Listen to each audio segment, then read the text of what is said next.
अशी चमचमीत पावभाजी खाण्यासाठी तुम्ही सुद्धा हॉटेलमध्ये जाता आणि बरेच पैसे खर्च करून येता.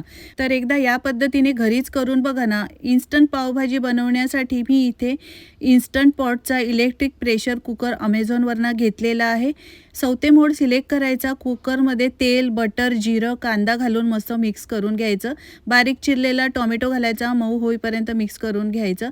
2 चमचे आलं लसूण पेस्ट घातली आहे. घरगुती मसाले, पावभाजी मसाला घालून मिक्स करून घ्यायचा. आवडीच्या भाज्या, कसुरी मेथी, मीठ घालायचं आहे. बीट घालायला विसरू नका, यामुळे पावभाजीला छान रंग येतो. सगळ्या भाज्या मिक्स करून घ्यायच्या. पाणी घालून सगळ्या भाज्या एकदा व्यवस्थित मिक्स करून घ्यायच्या. लीड लावून सील बंद करायचा आहे आणि त्यानंतर प्रेशर कुक करून घ्यायचं आहे 15 मिनिटासाठी. Amazonवरून घेतलेल्या इन्स्टंट पॉट इलेक्ट्रिक कुकरमध्ये पटकन अगदी ही पावभाजी तयार होते. भाज्या मॅश करून घ्यायच्या. यानंतर याला फोडणी द्यायची. मस्त फ्लेवर येण्यासाठी बटर गरम करून घेतला. 1 चमचा काश्मीरी मिरची पावडर घालायची. मिक्स करून ही फोडणी यावर घालायची. कोथिंबीर घालायची. रेस्टॉरंटपेक्षा भारी पावभाजी घरच्या घरी बनवलेली आहे. तुम्हाला जर हे इन्स्टंट पॉटचं इलेक्ट्रिक प्रेशर कुकर घ्यायचं असेल तर Amazonवरनं तुम्ही घेऊ शकता.